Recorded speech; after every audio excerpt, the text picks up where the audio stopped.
Hey, this is your brother. Welcome to Dreams in Action. This is your brother, C. Orson Brown, or Carl Brown. That's my name. But C. Orson Brown is my tag. Also, those who know me in the military, they call me Chappie. And so, welcome to the page. Welcome to Dreams in Action page. Hey, tonight we have gathered here at the Cigar Lounge. I'm your host. The sponsor tonight is Leaf Cigars. Is the owner. He's a retired veteran. His name is Jake. He's not here tonight. I'll have him on the show in the future. But he is the sponsor tonight. We are here at the Cigar Affair Lounge here in Killeen, Texas. If you are in the Fort Hood area, we want to invite you out to Cigar Lounge, the Leaf Affair. The Leaf Affair Cigar Lounge here in Killeen, Texas. It's an amazing place. Great ambiance, just great people. Most of the people who come in here are just retired veterans or those who are still in the military or even just civilians. Tonight we have my sister at the table tonight. She's teaching, but also she's done some remarkable things as well. But I want to pause and just allow everyone to introduce themselves around the table before we get into the conversation. So tonight's discussion is casual conversations. We're talking about relationships and how relationships from our past, perhaps even great relationships or dysfunctional relationships, how it has impacted us today. And we just talk about those things as we move forward. So I'm just going to allow the round table to introduce themselves. Starting with my man, Chef. Okay, so my name is Cornelius D. French. I'm an inspiring chef. Right now I'm in school pursuing a culinary degree. I'm from New Orleans, Louisiana. I also spent 20 years in the United States military. And it's an honor to be here with you, Chap, and the panel. So let's get this smoking.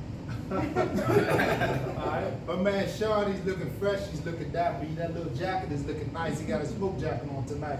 So man, Sean is glad to have you tonight. Sean and I, in fact, we talked about the future, collaborating, maybe doing some podcasts together, just various subjects.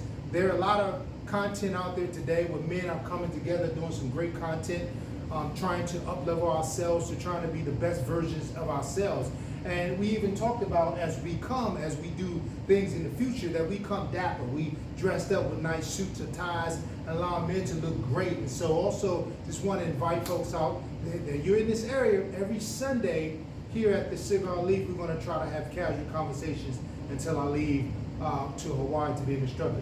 But also I want my brother to have the opportunity to introduce himself as well. Yeah, I'm Eric Jones. Currently right now I'm a medic in the Army. I enjoy smoking cigars and enjoy having conversations like we're about to have tonight. That's why I do it. I meet great people and I have a good time every time I'm out. And I'm Vita de los Santos, and I just met the crew. So we had a great conversation 2 weeks ago and decided to pick it up and enjoy the conversation today. So. All right. So tonight I want to start the conversation. Real, just good, honest confessions or conversation is that sometimes how we were brought up, relationships with our parents, grandparents or anyone, as we form those attachments, good or bad, or we have not had those attachments, or great relationships. How we grow up, the things that we experience in our lives, good or bad, indifferent, it impacts us who we are today in terms of relationships. And so I want to just put this out here that based upon how you grew up or things that you experienced, how do you think that has impacted you? And I'll definitely share as we go around the table too, the good, the bad, and the ugly, right? I remember watching the movie, I said, you sure is ugly, right? So we have some good parts and some things that sometimes we want to tiptoe over, we don't really want to discuss. So how do you think your life history has impacted you today in terms of relationships?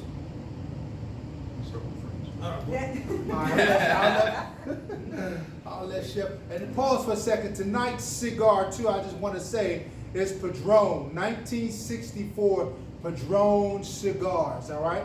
And so that's one of my favorite brands is the Padron cigar. You can never go wrong with the Padron. All right, so as I want my brand Chef to start us off tonight. Okay, so as far as relationships and my upbringing, being from New Orleans, Louisiana, I grew up in a household with a single mom. My father was there, but from the experience that I've seen with them growing up as a kid, I've always said to myself that when I get married, I will treat my wife like a queen. Now, my father wasn't a bad man, but there was a lot of things that I think that he could have did better. And he could have treated my mom like a queen. So because of growing up under those experiences, I make sure every woman that I'm with, and even my wife right now, I treat her like a queen. She gets everything she wants, and like my mom always says, don't buy me roses while I'm dead, give them to me while I'm alive. So always been very respectful to women, always been real, loyal, and I treat them like the queens that they are. Yeah. And that's my perspective from my upbringing. Yeah, absolutely, man. Jeff said something that was powerful. Sometimes we have been impacted by, parents, dads. Now that he mentioned that he was trying to be the opposite of what his dad was. His dad wasn't there. He saw him not treating his mom well and all those things, and that impacts his relationships today, in which he tried to, be the opposite, trying to make sure he was trying to provide for his mom and even his wife. He says today, treating her special, treating her like a queen. Now, and you're right, man. Those relationships impact us. They do. They do. They do. Well, no, I'm the young one in the group. Growing up, I had, me growing up, I had both my parents. My Yeah. dad was there. I mean, they were working a lot, but both of them were there.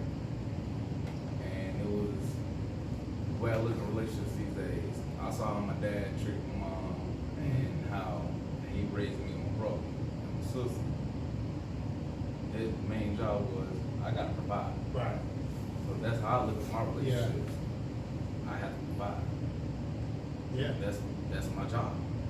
Yeah. That's what I learned from my dad. He taught me everything. He told me as far as like even something outside relationship, working on cars. When we gotta go to the mechanic shop on time, he told me stuff like that. If we can't do it ourselves, then all right, we can outsource. But at the same time, I saw how my dad was with everything, and that's what I wanted to be. Absolutely. Whether it meant I had to work every day and work a lot, at the same time, it took care of the household. That's good. That's what I learned, That's and good. that's what I do. That's good. I appreciate that. All right.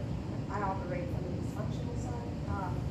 I know that I didn't even know what to expect from a man because I didn't have that. My father was not, he was not there. I mean, he was there, but he wasn't. And so my mom did a lot. My mom worked to make sure we had what we needed. And so it is by the grace of God that I did not end up on the pole, but it was Sure. because I had so much respect for my mom. Yeah. And I would have loved to have known what a good man looked like. Yeah. Gotcha. Because then when you get into a relationship, you make those same mistakes because you don't know what it is exactly that you're looking for. So that's what I'm going to do. And that it does, like the past, always Yeah. affects what the future will look like. Absolutely. So if I get in a healthy one, I will let you guys know, and I'll tell you my best out. Hey, so those who listening, hey, listen, she comes down here on Sundays. She's single. She's available. All right. Single, ready to mingle. Sean. Well, okay. Like these two, I grew up in a single parent household. Actually, I grew up with my mother, my mother, and my aunt. So there was no man in the family. The oldest son, oldest grandchild. So the way I learned how to be a man was through watching other men around the family, around my life. Even with my dad, even though he was not there present in the home, he was there. So he taught me some good things as I got older. Our relationship got stronger in my teenage years. But for the most part, I had to learn to be a man on my own. How it affected my relationships, it wasn't negative, not at all. By seeing the example that my grandmother set, my mom and my aunt, I knew how to nurture. My grandmother, they all worked, and they took care of everybody. So I knew that element. I learned that from them. And I knew how to nurture to a woman, to her needs. But I would say, let me take one thing back. I didn't know how to be stern. Gotcha. I did not have that that male example, that element in the Okay. home. Yeah. That strong, put your foot down when needed, respectfully. You- You get what I'm saying? Yeah. Handle towards business, you know, but, Towards the child or towards the? well, just woman? towards, Or in general? in general. Okay. When things got chaotic, that's when you need to put your foot down, lead the way.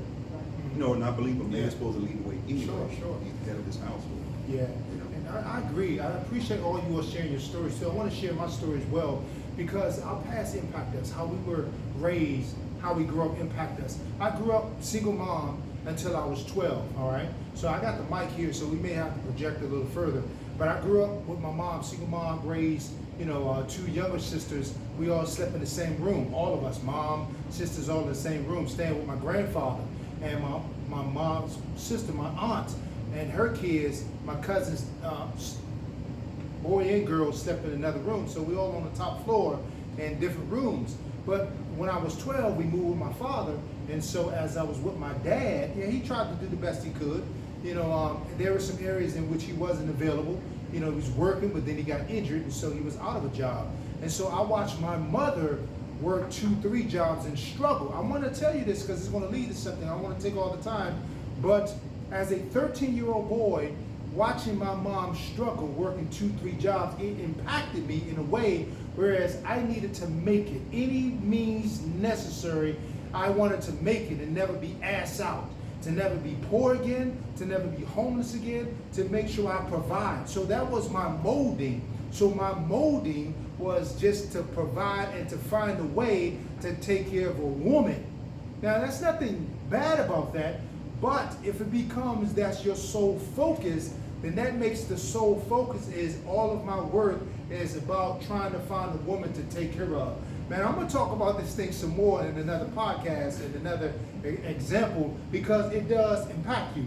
Now, we have these concepts about the red pill, the blue pill, the sipping and all of that stuff. You know, sipping ain't easy, right? So sometimes we as men, we can become simps. I can confess that part of my life was wanting to just provide. And there's nothing wrong with a man taking care of a woman. I think the husband should provide and all of that stuff, but not at the expense of yourself, that becomes the sole quest of you wanting to make it so you're not poor so you can provide for women. So how we grow up, the relationships that we see or don't see impact us. So if we have been affected by dysfunction or we've been affected by certain things that came down from our grandparents and our generation from there, what are you doing to change some of those brokenness? And I'm also jumping this to be transparent. Some of my way of living have led to divorce, have caused bad relationships. It has, and I'm going to own up to it and confess it and acknowledge it. Right? So knowing your life, what are some of the things that you have become aware of, and what have you done to begin to change those things? This is the conversation that we can talk open, like barbershop conversation. Okay. Y'all ain't got to cut corners. Y'all ain't got to feel like you have to hold yourself back. Just be open. Just be real. Let it go if you want. This is an opportunity where people can have some experience to share things as you share. I think it's interesting that you said that about not getting so wrapped up in doing one thing that you do yourself, because I'm also divorced, and I wrap my world around, well, my kids, I felt like we need to. Right. But also around him. So if he was not happy, then that was gonna affect my Right. happiness. Sure.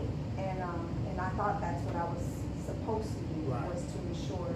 And since I didn't have an idea of what a functional marriage looks like, Right. I had to create one based on shows. Sure. Or, Yeah. you know, the Cosby Show or whatever, because they were. The Huxtables. You know, Right, so I Good had- times. There were some good ones. And I had to. Married with children, that's right. Loving marriage, that's right. That's Family dysfunctional. ties, there it is, man. That's Yeah, that's not- what else is Sanford and Son. No. Right. But then you do lose Yeah. you do lose yourself. And I was saying to Chef earlier, I said, it's funny because there's something about you that attracts that individual. Yeah. And I told him I'm naturally loud. I came from a large family, and the loudest person was her. So I was loud, and then when I had kids, there was 5 of them, so there was a total of 7 of us in the house, and the loudest like to Sure. be loud. And so, I am just naturally loud, and my students say it all the time, Sure. you know, why are you so loud? And I was like, I wanna make sure y'all, if you're sleeping, you wake you up and you'll hear me. Yeah. But, so then somebody will become interested in me, and then they tell me that I'm loud. Mm. And I was like, but you knew that That's about good. me I like that. before, and now it's a complaint. So then I was telling them that actually hurts when they complain about that, because you knew that, and that is part of my personality. I may not know how to whisper, I'm trying to learn, Mhm. but now you're saying that I'm trying to get attention, but this is how I've Yeah, always been. been. Now, I wanna That's how jump you in, present that's, yourself from the get-go. yeah, but I wanna That's jump you. in. Let me Right, just, and yeah, you knew that. absolutely, but watch this. In terms of, now, man, we got men at the table, we got, my sister at the table. I got a good point on this. All right, let's jump in, Chef. Come on, man, jump in like Double Dutch. I got it. All right, because think about it. All right, because one of my questions I'm gonna talk about, if we had to choose a woman, how does a man choose a woman? Oh, we already had this. But we had this, All right. come on, I know, fit, feminine, you know, what else, friendly, cooperative. 20 So versus two. it's 20 versus 2. Beginning of the day, how it all starts Hold on, off. let me finish. So and think about this, that if do you think men and women have roles? So if a woman is approaching a man with a kind of energy that seems like it's a man, and I'm not trying to say women and men are different in terms of masculinity, whatever. No, we all have testosterone and estrogen. However, but if you approach a man with that kind of aggression, that kind of intensity, is that somehow kind of like abrasive? Like, whoa, what you doing? All right, what are your thoughts? Fellas, jump in. With that, you out somewhere and you see a woman, or you see, in your case, see a man, the first attraction you're gonna have is physical attraction. Of course. Right. Cause that's what's gonna get you to walk up Right. and talk to him. Sure. Period. Because it's physical. If out in public, him Chef can see brains through your head. Nigga, Nigga on the see brains. I pull up and I jump out that Bugatti. Yeah. Yeah, some. All right. Oh. Yeah, let's put it that way. But I'm just So, Chef big ball and shot You caller. know, I Let walk me up rephrase. in there and I'm in the VIP. How you section. first meet somebody Yeah. determines what you're gonna Yeah. like about them. Right. Like, Yeah, first with this day and age, I know I got a couple friends. They met their wives playing online video games. Right. Sure. Never seen them. Right. Started dating afterwards, and they still together. Because Yeah. So it's deeper than. because Sure. it was the smack talk they were doing on the game and stuff online, and them playing together and stuff. That's what it was. Yeah.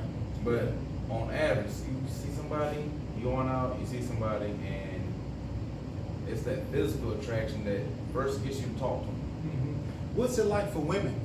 And those who watch the page, you can jump in, you know, you can comment. I want you to like this page, and I want you to share this page. I'm gonna say that. Like, Get comment, my likes up. subscribe. Get my likes up. I like that. Like, comment, subscribe. Exactly. Exactly. I So wanna what, speak on yeah, the go ahead, woman. Chef. I don't Because- speak on all women here. Can I speak on the woman's perspective? You know, I got a sister. Okay. And my sister told me a long time ago, she said, don't be going out running out sweating these women. Because when a woman see you, I got it. from the moment she see you, she already knows what she want from you. Okay. It's not the man that chooses the woman, it's the woman who chooses the man. Mhm. And most of the time, when a woman approach you, she already know everything about you. Mhm. So there's nothing that the man really have to do in case you get that woman, because she already scoping you out and know, hey, this gonna be my boyfriend. Yeah. This gonna be the dude who's gonna pay for my Okay. bills, or this dude gonna have a good night with me, and that's it. Wait. But from a woman perspective, is that how it is? I don't approach. I Right. never approach. I'm just, when I say like loud, I laugh, and Sure. you can definitely hear me. My students will tell me, Okay, we were when you looking give, for you, we heard you, give but I don't. attention, when a guy approach you and you entertain him, be like, okay, I'm gonna talk to this guy. Well, you Right. do the eye contact thing, you Yeah, know, like right. if a guy were to look at me and I was interested, then I would return the eye contact. Okay.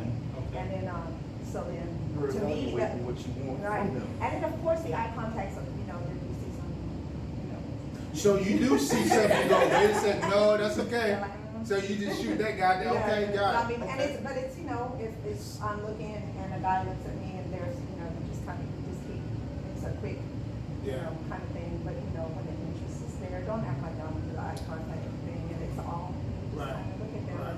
Once The my longer the eyes eyes lock. linger, That's it, huh? For you, And you the going eyes in. linger, right? They linger longer. Eight It o'clock. feels All right, let's go. Double Let's take, go. triple take. Now, let me ask You're you, my waiting for sister, him to since we have a approach woman you. at the That's table right. too. And Let's I'll time. join. Let's So time. do you lose respect then? Do you lose respect for the man who seems to want to cater to you, to be the yes woman man to you and all of that stuff, or be your best friend? Because I don't necessarily think a man is a woman's best friend. And I don't. I'm not saying we're not friends. That's not what I'm saying. I'm just saying that I think women should have women friends that understand them and speak their language, Right. and not try to make your man your say Your everything.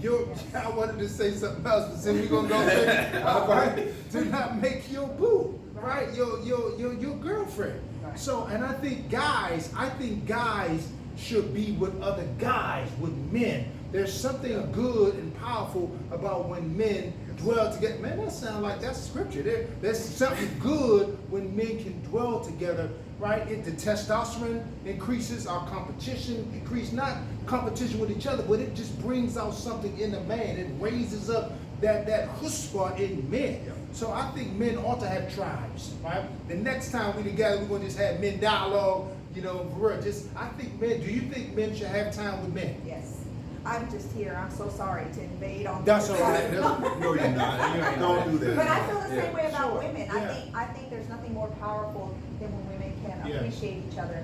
It's not a competition. You're right. There's such a thing as every person. One of my friends made fun of me. He's like, you say that about everybody, that they're beautiful, and I said, because I believe that everybody is beautiful. That there's Yeah. different definitions to beauty. Sure. And so I don't think it's all about the way somebody looks. That's one. Mhm. And Beauty that will out of the only whole. be there for so long, so you better have other forms of beauty. Yeah. And I think that when there's a sisterhood, that's powerful. It is powerful. It is very powerful. So Yeah. I completely agree that, With the sisterhood and men going out with their friends, going out with the boys, it's because we have like minds. Mhm. At the end of the day, me and you will never have like minds. Not you think things different from me. Absolutely. That's everybody, period, though. Sure. But as far as male and female, me and you might not have the same thoughts of everything. But us three, we might. yeah. It'll be closer. And you and another one, y'all, that's like-mindedness, and that's why. And then on top of that, as far as relationships go, just because a man or a woman wants to go out and hang out with their friends, doesn't mean they don't love Right. their significant other. Sure, absolutely. They need that. I'm from the. You No, need that break. They need that. You Absolutely. need that break. You need that break. Like, You need I'm that. tired of seeing you. Well, I'm tired of seeing you but see, all the thing day. is, I want to before- go hang out with my friends. Before you meet your potential spouse, that person had a social life before you met them. So you cannot just take them and restrict them from their friends, their family, people, Absolutely. or doing the things that they used to do. Yeah. We have problems. Yeah. So now let's just, how do you get over certain things and move forward? For example, I mentioned some of the failures that I have had in relationships, and I'm gonna say what has allowed me, or the transformation beginning.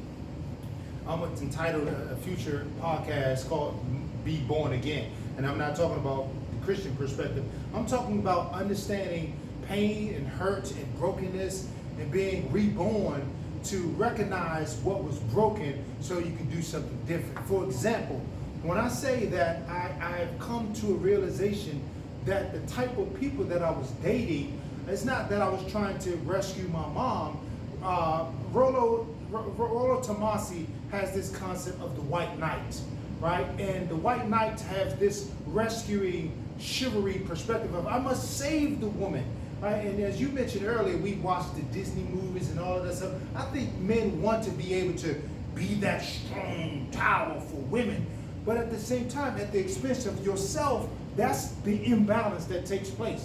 So all of the years that I've recognized the anger and the frustration that I had of my dad not being available, I found myself, thought I was getting over this stuff, but the aha moment is, in some regard, he may not have been available in terms of providing finances and all of that stuff, my family, but I recognize today that I have not been available. So I have spent time, years providing and doing things to better myself. I'm on my 5 master's degree. I have like one from, four. I'm 4 classes shy from graduating from Georgetown Graduate School, and now I'm going to become a licensed clinical therapist. But I say that because I never wanted to be poor, never wanted to be ass out, never wanted to be in a place where my family have to want for anything. But that was to my demise. That was the destruction of, I think, my marriage, my family, all of those things. Now, the change, the transformation is to understand that, to acknowledge it, to own that, to confess that, and to now do different within balance. Because I don't ever think I would stop being driven. I'm just so to move forward in a relationship, have to know that that relationship has to know what your goals and dreams and ambitions are as well. What are your thoughts in terms of your brokenness in areas that you have discovered, and what are you doing to move forward? Go ahead. With that one, He I'm said purpose super. of this. Me and my ex-wife, when we started having issues and what caused the divorce and everything, I immersed myself in work Yeah. because I didn't have that balance. I got you. Okay. Did not have that balance Yeah. whatsoever. Work call, I'm doing it. Mm-hmm. It was always work. And at the same time, in the other sense of it, when I came home, I guess being a chauvinistic man Okay. at the time, I wanted things a certain way at home. Not a completely certain way, but at the same time, like, if I'm working all day, you don't have a job, you ain't working, so So I was bad about that. I was wrong for it. I admit that. I was wrong. I expect to come on. I'm sitting here working all day. You don't have to work. Right. She didn't have to at all. And Is I that- expected. Is that? I I expected. I She's expected like, to come. she's like, I expected to come home. right. I got food. Sure. House is clean. But that's me. That's me. No, I At understand that time. No, At that but I time. do agree with that. If I'm at home. Right. And I'm staying at home, then whenever he gets home, then I should have dinner ready for him. The He lids on should the walk pumps in. jumping. He should Right. walk into Okay. to a Oh. he should have. The lid should be popping, jumping. No, Yeah, but that's so it should be ready. No, but no, I'm saying- No, but I but do that- agree to that. But Yeah. that wasn't how it was in my house. Like Right. he wanted me to work. He got Right. mad when I got out the service Gotcha. because we had 4 kids. I was like, who's gonna raise these animals? Yeah. So Sure. I was raising them. Yeah. And then but he wanted me to work, so I had to work. But then he still wanted me to have that role. So I was like, I'm working just like you are. Maybe not earning the same Yeah. check, but if I'm coming home from work, then we're gonna share Gotcha. the burden. Yep.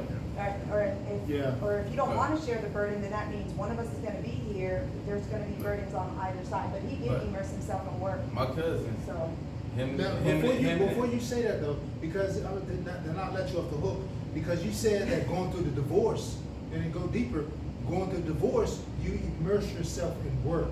Do you think that was your drug of choice? Instead of dealing with the pain or all of that, that work became your So- device? me immersing myself more, so it caused me to go through the divorce. Okay. Because, and then I started bringing work home. Okay. That was Gotcha. a big flaw. All right, there was no separation. can I ask a question? Yeah.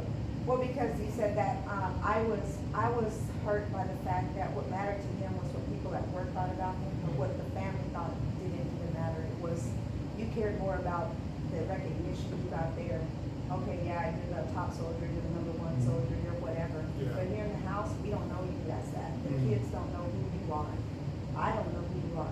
And so, okay, one time for my birthday, it could have been birthday or Mother's Day, my youngest son ran around. He was a junior in high school. He ran around. He's like, I got a surprise for you, Mom. For my birthday, my son had gone to all my favorite spots and got me my favorites. So he got me Reese's Peanut Butter Cup. I can bring some Sonic, but those are my favorite. Dairy Queen burger. And but he was just a root beer, IBC root beer. And he had done, and that's something that my ex-husband had never done for me. 26 years of marriage, and my son knew me better than mine. Sure. And I remember one time he was at Starbucks, and I always got a particular drink.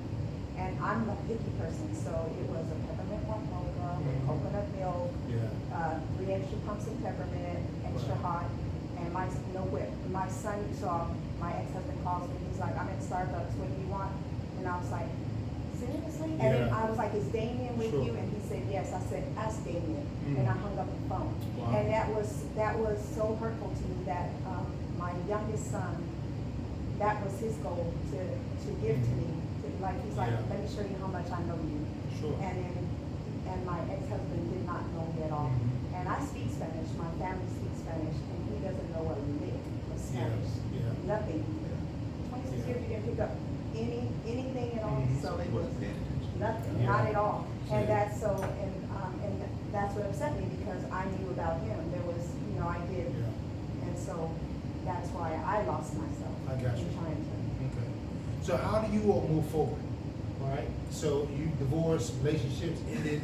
So how do you learn about yourself, or what have you done to learn about yourself? And I also recommend therapy. I am a chaplain, but I'm also being trained as a licensed clinical therapist. I think we need more men in the profession also too.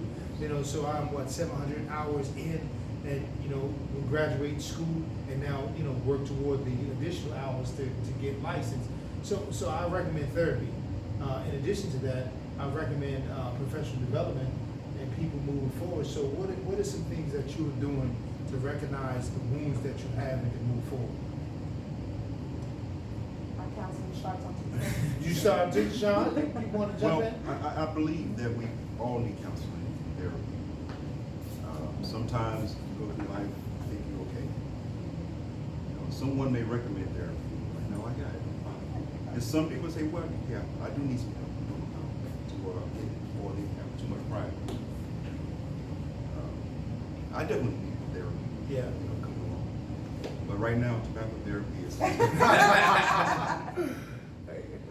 Exactly. I think just also too coming together, as I mentioned earlier, just men having an opportunity. Men definitely need to come together and just have good conversation. I think that there are so many men who suffer in silence that we